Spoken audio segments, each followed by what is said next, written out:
Olá, focado! Olá, focada! Tudo bem com vocês? Hoje estamos trazendo, nós aqui do Focado no Digital, um simulado para a prova de assistente em administração da UFRJ, Banca Rural. Meu nome é Márcia Bernardo, professora de língua portuguesa, e vou aqui fazer algumas considerações a respeito do texto, como é feita a análise do texto, da prova e das questões, ok? Então vamos à primeira questão. Já gostaria de falar para vocês que, apesar da banca trazer muitos textos, ela gosta disso, a dinâmica não é de interpretação, não é uma banca que exige muitos conhecimentos de interpretação, mas é uma banca que privilegia, né, o uso da gramática em relação ao texto, porque isso já é uma tendência, né, da atualidade.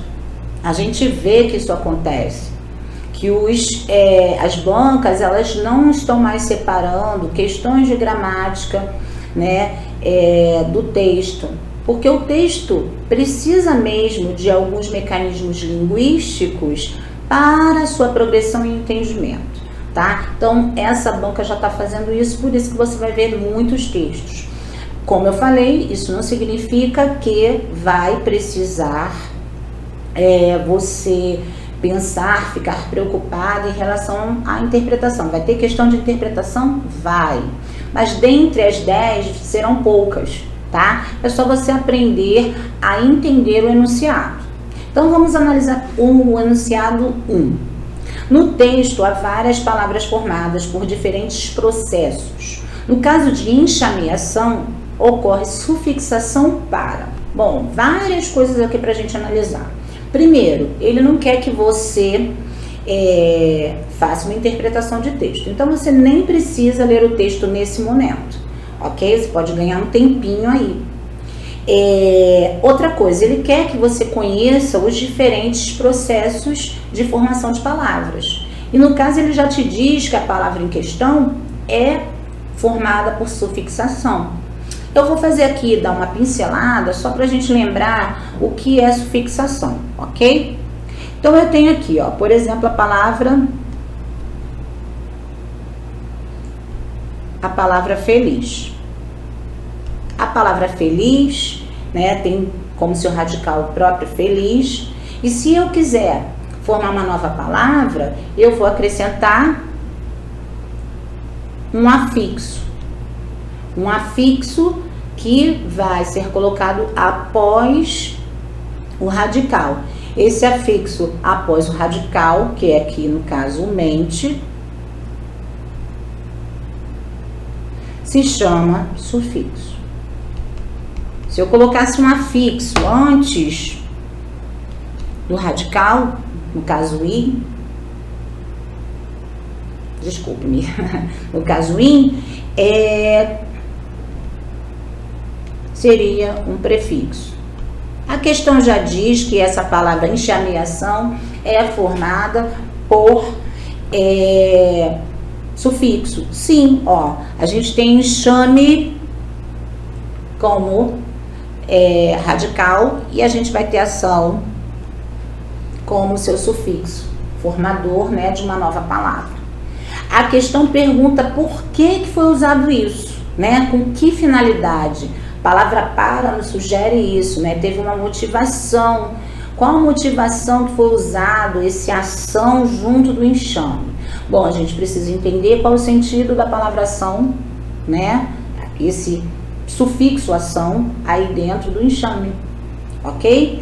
Então, quando eu penso em ação, no sufixo ação, eu tenho como sentido o ato de movimento. Um movimento, algo que está acontecendo, ok? E é importante que a gente conheça o sentido dos prefixos e sufixos, tais como o in, que significa negação, o a, que significa ausência, e assim por diante, tá? Então vamos analisar a questão A, a alternativa A. Indicar o ataque de abelhas? Não, não é o caso. B, especificar a espécie de abelhas. Também esse ação não tem nada a ver se eu falei que é um ato de movimento, não é especificar. C, mostrar a formação exagerada de enxames. Mostrar é uma ação de movimento, né? Fazer alguma coisa. Então, aí a gente tem o nosso gabarito, ok?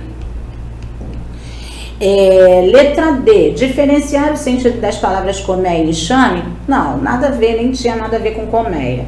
E letra E, alertar para a adoção de novas técnicas? Também não. Se a gente for lá no texto, só para a gente entender melhor, a gente tem lá, ó, a leitura necessária, se necessária, seria só o último período, tá? A partir da adoção de novas técnicas para manejo dos enxames africanizados, foram sendo denunciadas perdas nos apiários, principalmente devido a fugas e enxameação. Então, essas perdas ocorreram por fugas e pela formação exagerada de enxames, que é o nosso gabarito, ok? Vamos então para a questão 2. Questão 2. A expressão devido ocorre 3 vezes. Em 2 ocorrências, combina-se com o A craseado. Na terceira, combina-se com o A sem crase. A ausência de acento grave nessa última ocorrência justifica-se por quê? Então, vamos lá, tentar entender isso. Primeiro de tudo, a gente precisa compreender, e aí eu digo mais uma vez, uma questão de gramática. Ligado ao texto? Sim, mas é gramática pura, ok? E aí a gente tem o quê? Que entender como ocorre a crase, né? Como eu uso o acento grave, o porquê que eu uso o acento grave. Primeira coisa que eu preciso saber é uma regrinha que eu costumo... A regrinha não, uma fórmula, né? Que eu costumo usar como uma fórmula matemática, né? Que é o A mais o A, que vai dar igual ao A craseado.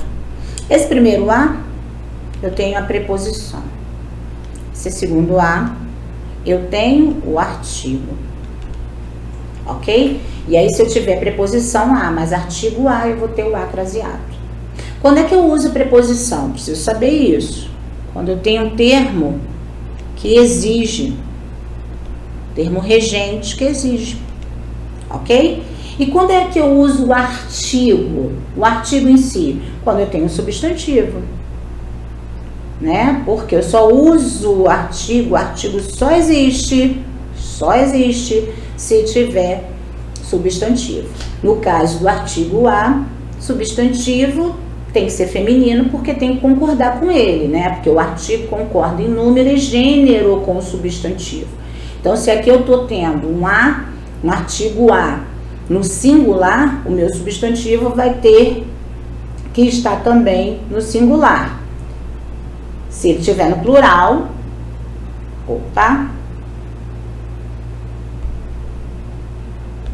se ele estiver no plural, ele vai ter que estar, né? O substantivo tem que estar no plural, tá? E gênero é a mesma coisa. Então, dito isto, eu posso começar a pensar em analisar a questão. E vejam que eu não vou precisar, né, como eu falei, não vou precisar ler o texto, tá? Apesar de ter um texto de referência. Vamos lá. Ele quer saber a respeito da linha 31. A gente vai direto na linha 31, que fala assim, ó, devido a fugas. É essa ocorrência que ele quer que a gente analise. Então, eu vou analisar, não tem acento grave, né, indicativo de crase, mas eu tenho um termo regente que realmente pede aí uma preposição, que é o devido, porque aquilo que é devido a algo ou a alguém. Então, é necessário a preposição. E por que eu sei que aí não tem um acento grave? Porque eu sei que aqui tem uma preposição, mas não tem um artigo. Por que não tem artigo? Porque quando eu tenho aqui a palavra fugas, que é um substantivo feminino, ele está no plural. E eu disse agora há pouco que o artigo ele concorda em gênero e número com o substantivo. Ou seja, se fugas está no plural e eu tivesse aqui um artigo, ele também teria que estar no plural. Se não está no plural, é porque ali não tem artigo, só tem preposição. Por isso não ocorre o uso, né, do acento grave. Tudo bem aí? Então vamos às alternativas. Letra A. Complementação nominal não exige acento em locuções. Bom, nem a terminologia aí, nada, tá falando de locução. Então a gente já vai descartar só por essa palavrinha locução aí, ok? Neste caso aqui, tem casos sim que se usa acento grave em locuções, mas na ocorrência do texto não tem nenhuma locução, então a gente já vai descartar. Letra B, a relação de regência se estabelece apenas com enxameação. Não. Lá no texto a gente tem devido a fugas e enxameação. Não é só com enxameação, tem a palavra fugas aí na questão. Então, também não é o nosso gabarito. Letra C, os termos regidos se realizam sem exigência de artigo definido, que é o nosso gabarito, porque a gente já entendeu que aqui eu não tenho exigência de artigo definido, então é o nosso gabarito, beleza? Só para a gente descartar as duas últimas possibilidades, vamos lá. Letra D, os termos regidos se encontram numa estrutura de coordenação, nada a ver, né? Não tem nenhuma coordenação aí. Coordenação é um outro assunto que a gente vai ver num outro momento, então a gente já vai descartar. E na letra E, o termo regente participa de locução, novamente dizendo que participa de locução, não tem locução nenhuma, então a gente descartaria. Gabarito, letra C de casa.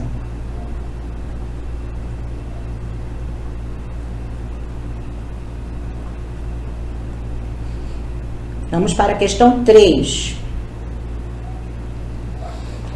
Eu tenho aí, na questão 3, né, já até circulei antes aí, a palavra, a expressão registro coloquial.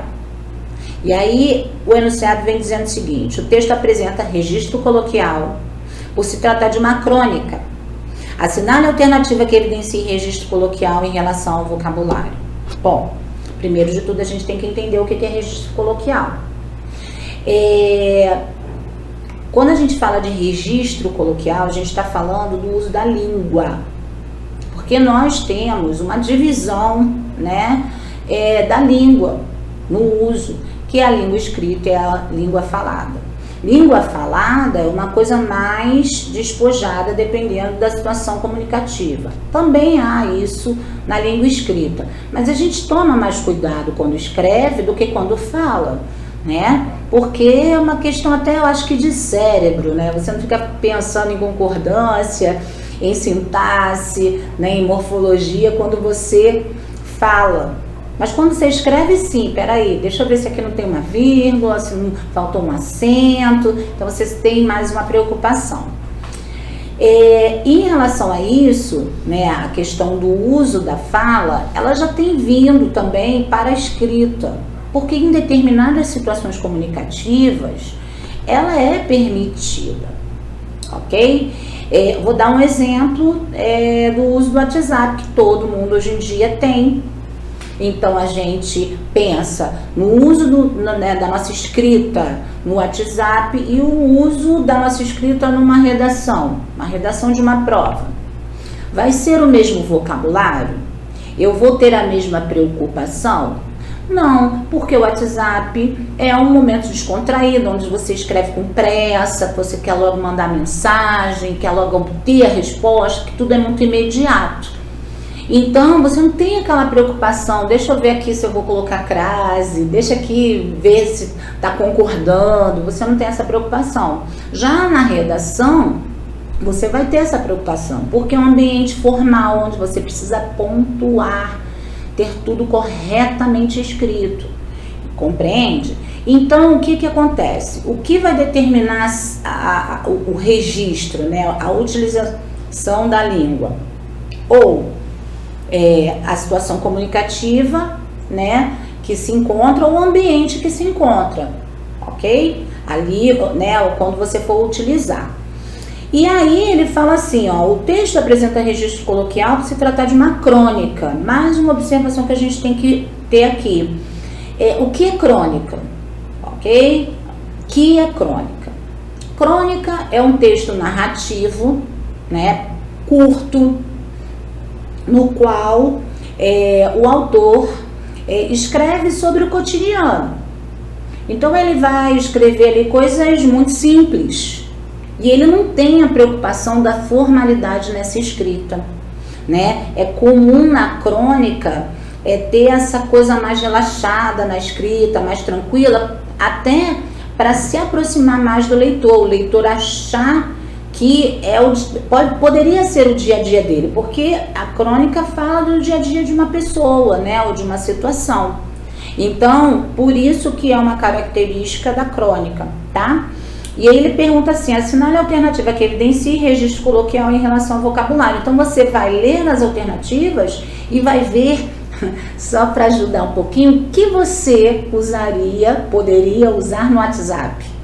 Liga isso, né? Registro coloquial, oralidade, né? Língua falada, liga no WhatsApp, faz essa ponte, que aí eu tenho certeza que você não vai errar, ok?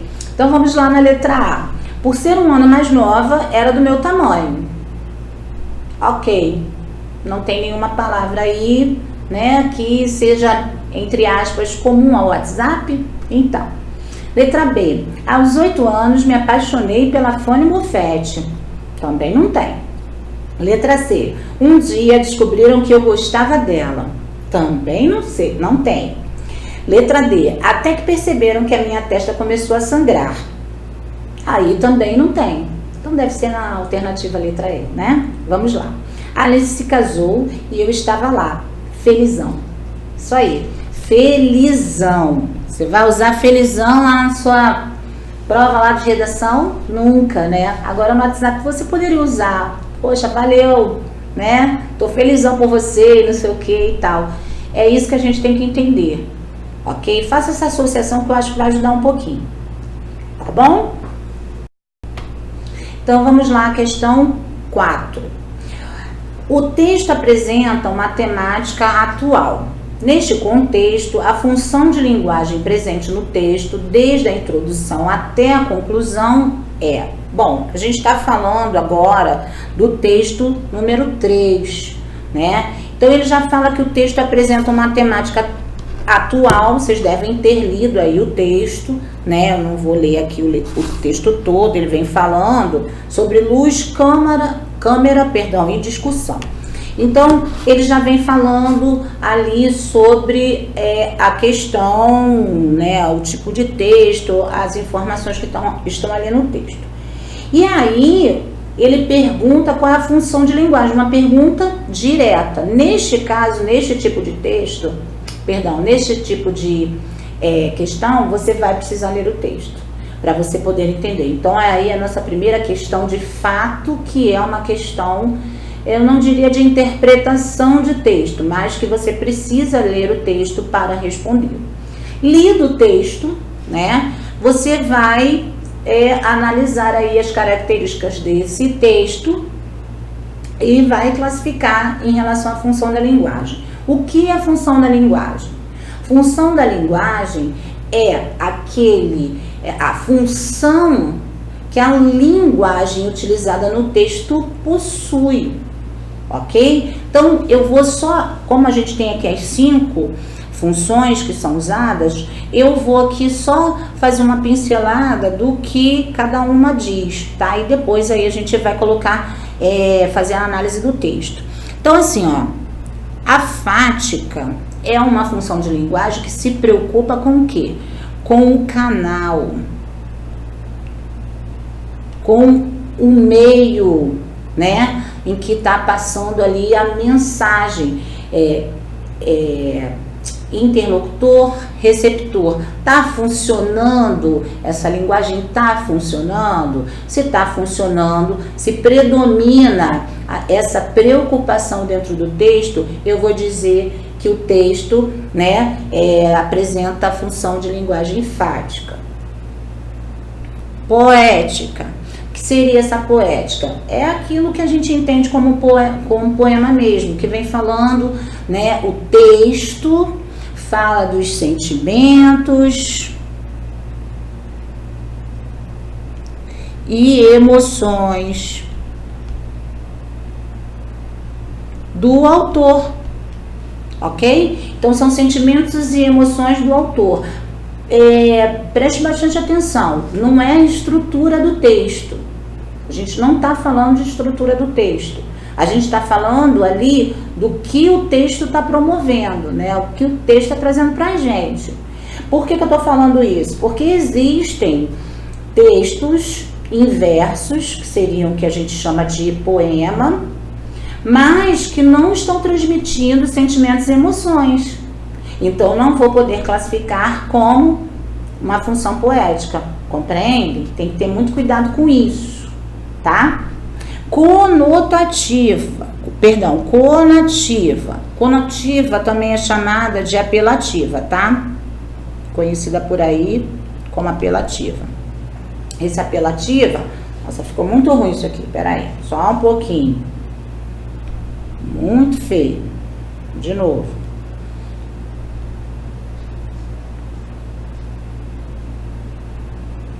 Melhorou, né? Então, essa apelativa ou conativa, ela tem a intenção de convencer o outro, convencer através do que está escrevendo, tá? Assim como os anúncios, por exemplo, né? Os anúncios publicitários. Você quer fazer uma venda, sei lá, de um imóvel, uma venda de um perfume. Então, a linguagem que é utilizada ali é uma linguagem usada para convencer o outro, né? O centro da mensagem ali, da linguagem, é o destinatário, é o outro, tá? Metalinguística e referencial são muito parecidas.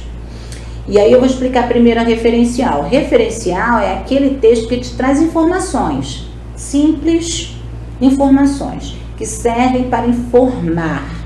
Estão preocupadas em passar as informações e só. Não está preocupada com o canal, se você está entendendo ou não. Não vai apresentar sentimentos e emoções. Não vai querer te convencer de nada. Vai apenas apresentar os fatos, né? As informações a respeito de determinado assunto. E a metalinguística é, né, um braço, vamos dizer assim, da referencial, só que tem um assunto específico, que é o código linguístico, ok? Então, vai fazer também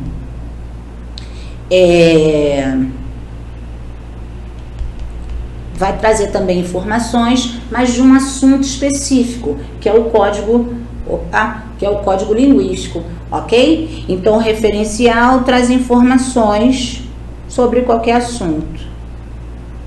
Já a metalinguística traz informações do próprio código linguístico, ok? É só essa a diferença. E aí, depois de ter lido o texto, a gente consegue perceber, né, que o texto vem falando aí a respeito aí de como funciona, ele vem trazendo dados, você vê que ele vem trazendo informações lá, ele começa assim: de acordo com dados da Organização das Nações Unidas, em 2012 foram registrados cerca de 500 mil assassinatos no mundo. E aí ele vem falando, explicando, depois ele lá mais abaixo ele fala: com base na Associação Brasileira das Empresas de Sistemas Eletrônicos de Segurança, constata-se que o segmento de vigilância eletrônica e tal. Então ele está dando informações. Portanto, gabarito, letra E. Beleza? É básico e fácil, né? Quando a gente sabe o que vai fazer, a gente consegue, né, resolver bem as questões.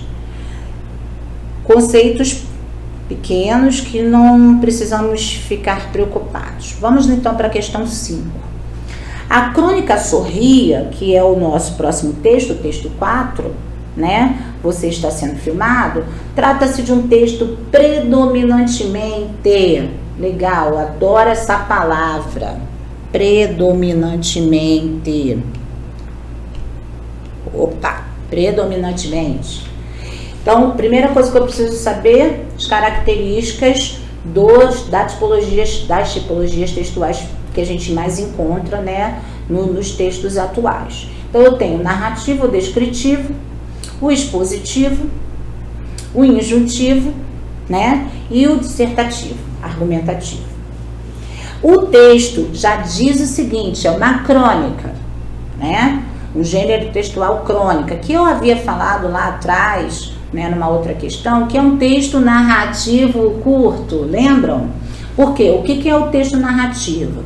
O texto narrativo é aquele texto que tem os elementos da narrativa. Ele vai contar uma história, ele vai ter um enredo, ele vai ter um narrador, ele vai ter um tempo, um espaço e ele vai ter personagens. Então esse é um texto narrativo. A crônica conta uma história, por mais curta que seja, vai ter personagens, vai ter tempo, vai ter tudo, ok? Todos esses elementos. O texto descritivo é aquele que faz uma descrição apenas, é como se fosse uma fotografia, né? A descrição de uma fotografia. Você pegou uma fotografia e aí você vai começar a descrever tudo que você vê na fotografia, né? Todos os adjetivos, né? A pessoa estava vestida de branco, o homem estava vestido de smoking, seja lá o que for, você vai utilizar. Isso é fazer descrição, é utilizar os adjetivos para descrever o que se vê.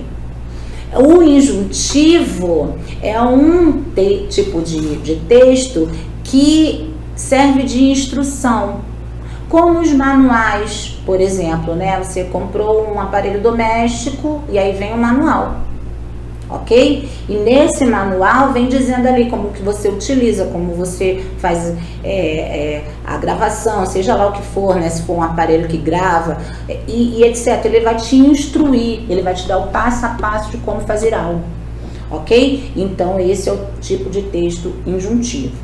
E aí a gente tem um texto dissertativo, que vai se dividir em argumentativo e expositivo. O dissertativo é aquele que tenta convencer o outro, né, vai discorrer sobre determinado assunto, apresentando opinião, que é o caso do argumentativo, ou apenas apresentando fatos, que é o caso do expositivo. Beleza? Então, quando a gente leu a crônica Sorria, Você Está Sendo Filmado, a gente já falou que é um texto narrativo. Então, eu já vou descartar as possibilidades da letra D e letra E, ok? É um texto, aí eu vou perguntar, é um texto que está instruindo alguma situação? Você conseguiu verificar quando você estava lendo que ele te dá alguma instrução, ele está te ensinando alguma coisa? Não. Então, eu também vou eliminar a letra B, ok? Por quê? Porque o injuntivo, né, é esse tipo de texto que ensina. E aí eu fiquei com letra A e letra C. O texto vem descrevendo alguma coisa? Vamos lá, vamos tentar ler aqui mais ou menos. Deixa eu pegar aqui uma parte mais interessante.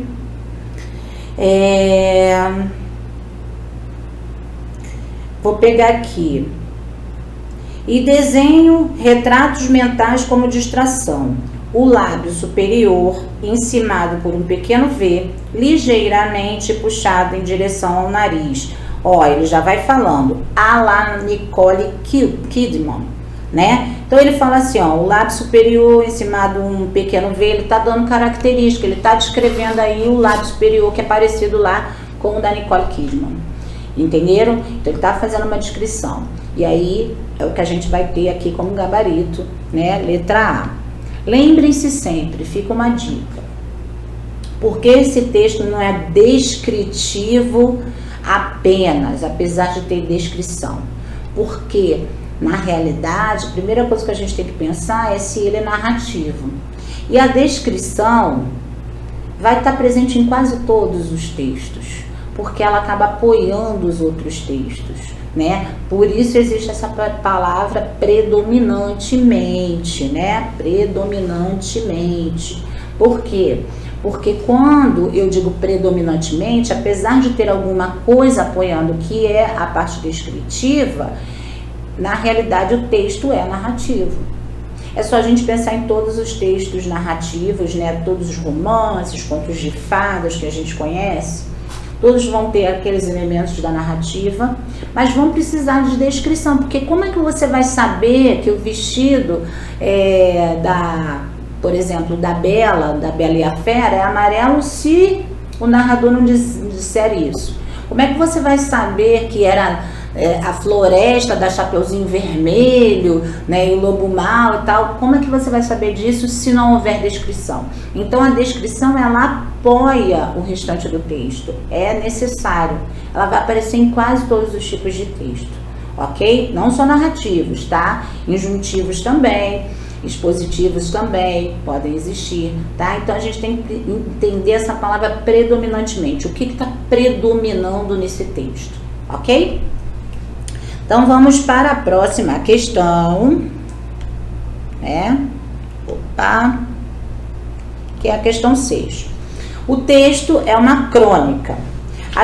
Mesmo texto, tá? A gente ainda está falando do mesmo texto. As características desse gênero apresentam-se como? E aí eu já falei sobre isso lá atrás, né? Numa questão anterior. Falei agora há pouco, né? Na questão anterior, né? Então, quais são as características do gênero crônica? Texto curto, descreve fatos da vida cotidiana e apresenta elementos da narrativa, logo de cara nosso gabarito letra A, né? Que eu já tinha falado tudo isso. Então, e só pra gente analisar o que a banca quis colocar pra gente para nos confundir, mas a gente já tá esperto, vamos lá, na letra B. Texto divertido, persuasivo e apresenta linguagem apelativa. Bom, lembram da função que eu falei, conativa, né? Seria o caso, mas tá tentando convencer alguém aquele texto? Não, né? O Sorria, que você está sendo filmado, não está tentando convencer ninguém, então não é letra B. Letra C, texto narrativo sobre a vida pessoal, predominantemente na terceira pessoa e norma culta? Claro que não. Crônica, praticamente não tem norma culta, é tudo uma linguagem mais coloquial, lembram disso? Né? Não que não possa existir a norma culta, mas não é aquela coisa formal como está aparecendo aí na letra C, ok? Letra D, texto informativo sobre os acontecimentos produzidos no espaço público e que são de interesse geral. Não é um texto informativo, a gente também viu. O texto anterior era informativo, aquele que a gente classificou como referencial, então a gente sabe que esse texto é totalmente diferente, né? E letra E, texto divertido que mistura a linguagem verbal e não verbal. Onde está o não verbal? Porque eu não vi. Então, gabarito letra A, beleza?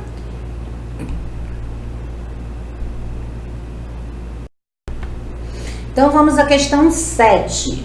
No período, a diferença não precisa ser eliminada, pois o sentimento de igualdade suporta as divergências de opiniões e de jeitos de ser. A conjunção sublinhada, o pois, apresenta valor semântico semelhante a mais uma questão que tem relação com um texto, né? Que é o texto 8, porém não é uma questão de interpretação. Né? Então você nem precisa ir ao texto. Se houver necessidade, leia o parágrafo, leia só o período, se você ainda achar necessário. Mas nesse caso, o período já está aqui, então você nem precisa ir ao texto, ok? Vamos lá, a diferença não precisa ser eliminada, pois o sentimento de igualdade suporta as divergências de opiniões e de jeitos de ser. Eu preciso entender qual é o sentido desse pois e entender quais são, ou qual é, né, no caso, a opção que complementaria, aliás, perdão, que substituiria com o mesmo sentido. Valor semântico quer dizer sentido, né? Então, o pois é uma conjunção explicativa. Ela introduz uma oração que me dá uma explicação. Veja bem, a diferença não precisa ser eliminada, né? Qual é o motivo? Qual é a explicação que essa diferença não precisa ser eliminada? O motivo é que o sentimento de igualdade suporta as divergências de opiniões e de jeitos de ser. Então, o pois é uma conjunção explicativa. E dentre as alternativas, nós vamos procurar uma outra conjunção que seja explicativa. Portanto, na letra A é explicativa? Não. Portanto, é adversativa. Perdão. Quase que eu erro. Portanto, é conclusiva.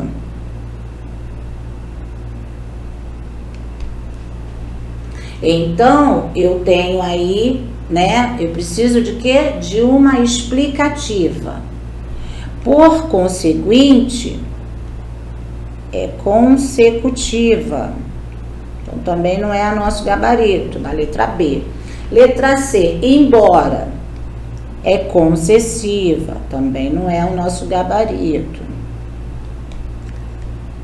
Caso é condicional. Então, também não é o nosso gabarito. O que a gente vai marcar o porquê, porque ele sim é de explicação, tá? Ou explicativo. É importante que a gente conheça a semântica. A semântica, o sentido das conjunções. E é claro que ele se aplica em determinadas situações, uma mesma conjunção pode ter um sentido diferente daqueles que a gente já previamente decorou, vamos dizer assim. Então, é claro que eu preciso entender o porquê que aquela conjunção está ali. Foi o que eu falei, né, no início. Quando eu li o período, eu vi que essa primeira oração, a diferença não precisa ser eliminada, estava sendo explicada, né, logo após, com a introdução do pois. Então, eu preciso entender o sentido de todo o período, ok? Não é simplesmente fazer a substituição, porque vão ter casos que a gente vai fazer a substituição e não vai funcionar bem, ok? Porque hoje em dia, na língua, o que a gente vê é muito isso, né? A banca querendo nos levar para um outro caminho e tal, e a gente precisa ler o contexto, tá? As palavras todas precisam ser entendidas pelo contexto. Então, ficamos aí com o gabarito, letra E. Vamos para a questão 7. O termo sublinhado em cultivar lá não era apenas uma coisa a mais na vida, mas aquilo que nos tornava melhores e tornava a vida algo que valesse a pena? Estabelece no texto relação de coesão textual com qual expressão? Aí a gente precisa voltar ao texto, né? A gente precisa voltar ao texto, de preferência lê-lo todo, mas como os textos são muito grandes, então talvez não haja necessidade. A gente pode ir lá no período, né, anterior, porque esta questão é uma questão de coesão textual. E o que é essa questão da coesão textual? É você entender os referentes. Porque nós utilizamos, por exemplo, neste caso aí, o lá, que é um pronome pessoal do caso oblíquo, né, como substitutivo de uma outra palavra para evitar sua repetição. É como se eu dissesse assim, vamos aqui pensar o seguinte: João foi pescar.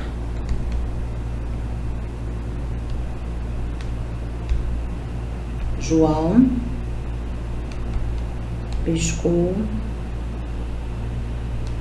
vários peixes. E João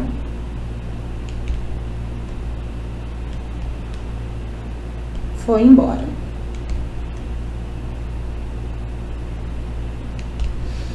Vejam que eu posso evitar essa repetição da palavra João utilizando algumas palavras. Em alguns casos serão sinônimos, em alguns casos serão pronomes. Então eu poderia eliminar, por exemplo, esse João e dizer: João foi pescar. Ele pescou vários peixes e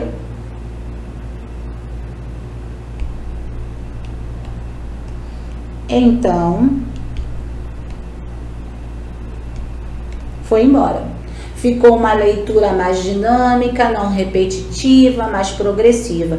É por isso que a gente usa, né, o que a gente chama aí de coesão, é a ligação entre, né, os termos, de forma a evitar repetição e evitar outras coisas também. Só que a gente vai ficar só com isso, porque é o que tem aqui na nossa questão, tá?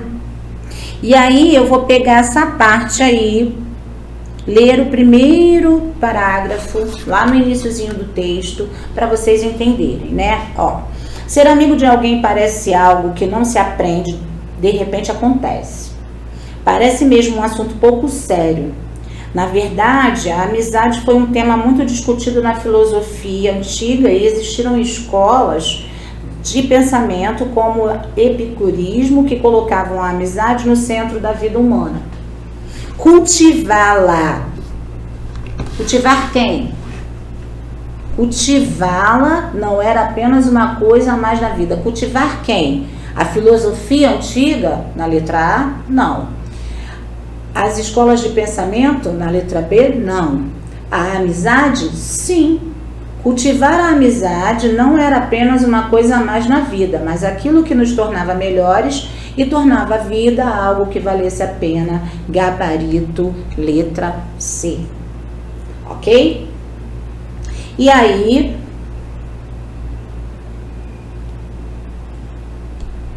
enrolado aqui com a canetinha, mas vamos que vamos. A gente termina aí, né, a nossa primeiro simulado de questões para essa banca. Eu espero que vocês tenham compreendido tudo. Se tiverem alguma dúvida, entrem em contato, a gente vai estar à disposição de vocês. E percebam que não é difícil quando se estuda focada no edital, ok? Um grande prazer, um grande abraço, fiquem todos com Deus.